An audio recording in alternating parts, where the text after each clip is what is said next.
This public service content is brought to you by Grace Pharmacy.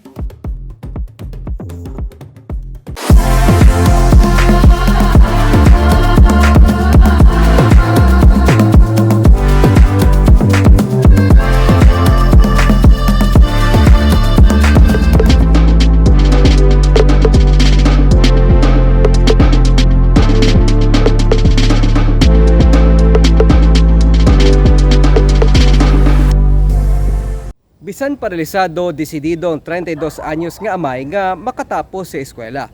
Sa bulig sa iya pakaisa nga tagatulod sa iya nga wheelchair, kilometro ang ila ginalakat agod madunga ng pag-eskwela kag pagremedyo general. Ang ila nga istorya sa sini nga episode sang Baganihan. Halin sa aga pagsulod sa eskwela kag pati na siya pagpauli. Ginabahulay ang 18 anyos nga si Richie Roma samtang nagatulod siya pakaisa nga si Norberto Roma nga sakay sa wheelchair. Makapoy ini para sa iya, ilabi na nga sobra man 4 kilometro ang ila ginalakat halin sa ila puloy-an sa Purok Hollow Blocks pakadto sa Barangay Singkang National High School sa Bacolod. Anong feeling? Dobalas ka na? Pero nga man nga doon na amo na nga do adlaw-adlaw gamo ka man nga duwa?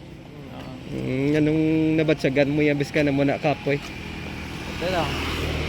Tama kasi lang. Si Norberto na aksidente samtang nagamaneo sadto sang salakyan sa Cebu sang 2011. Sa edad niya 32, luyag niya nga matapos ang pag-eskwela bisan paralisado na ang iya mga tiil. Bikers guys man yung nakapasa kami sa AL. Before grade 4 kami mo elementary. So nagpa kami exam para maka high school. So nakapasa kami. Nakatay kami grade 7. Classmate tanay man ang magpakaisa nga nag-eskwela sa grade 8. Si Norberto man ang nag-engganyo sa iya pakaisa nga magbalik eskwela. Siya lang nagagal sa ako mag-eskwela. Hindi ko lang mag-eskwela mo. Siya na nag-ambasa ko nga mag-eskwela. Tapos nag-eskwela kami sa aras. Tapos nakapasa kami muna na yun na numian ako mag-eskwela. Tapos ko gusto dito ako makagraduate kay nami galit kung makabalaw ka kag makachinde ka bla kag Istorya nanday Norberto kag Richie. Halos wala na sila nagabuy-anay halin sa pag-eskwela kag sa pagsimba pati na sa pagpangita sang remedyo general. Si Norberto may 11 anyos na nga anak nga babayi. Bulag siya sa asawa, gani bisan may kabudlayan, nagapanikasog siya para man makabulig sa iya mga ginikanan nga among nagasagod sa ilang mag-amay. Kag si mama enough lang man ang ilang mga sweldo. Din sila kubra, mama papa. Si mama sa pakaisaya nga nagabulig-bulig sa kalendarya. May sudaan mo kung magpuli. Papa si mo papa man pintor sa sang isa ka company man diri nga naga work. Bangod pigado, kag wala man sang inugplete sa pag-eskwela ang magpakaisa, ginabuligan sila sang ila kaopdanan sa simbahan. Masami mga kaopdanan man sa simbahan ang nagahatag sang bulig pinansyal kay Norberto para sa iyang medical expenses. Tawagan ko sila kung mayroon akong kailangan na paggawa just to help them. But mostly as sisters in Christ, ginaano ko rin sila nga makatuloy para may fellowship kami.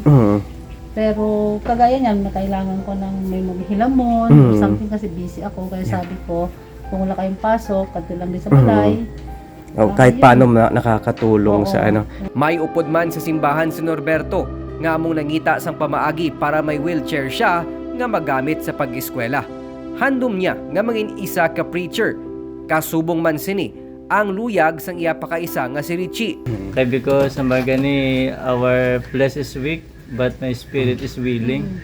So by the grace of God nga mahimo ko ang mga bagay nga gusto pag ni Lord nga himuon nga bisan sa amon nga sitwasyon ablang makatag ka inspiration, makatag ka encouragement.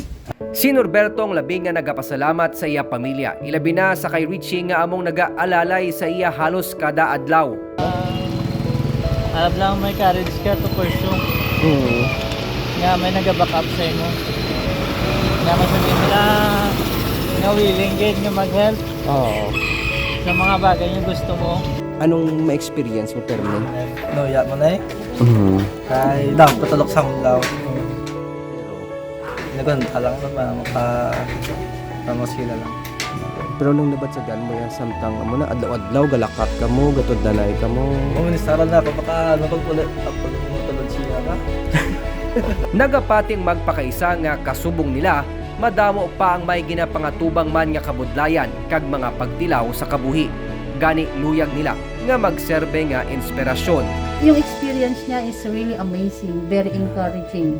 So yun yung ginagamit niya, personal life niya as a testimony to others, na hindi ka ganyan magpabiro-biro pag ano. So, Tapos hindi sumusuko. oo. Determination. So nakikita ko nga lahat ng determination niya na in spite of being diyan sa wheelchair na yan, hindi siya gumigive up maging sa pag-aaral. Siling pa nila, anuman nga problema dapat atubangon sa baylo nga isulan. Kag para sa magpakaisa, basta may paglaom, hindi man malayo nga malabot ang handom. Sa mga pareho man nanday Norberto kag Richie, magtuo lang, bangod wala man sing imposible sa tawo nga nagapanikasog para sa iya handom. Basta masarangan, i-push nyo yan. Hindi mo kinahanglan mangin gamhanan o kon may ikasarang agod makabulig sa imo isig katawo. Bisan ako o kon ikaw, pwede mangin baganihan. Ako si Nico Delfin, magadala sa mga istorya sang paglaom kag pag-asa sa kada simana.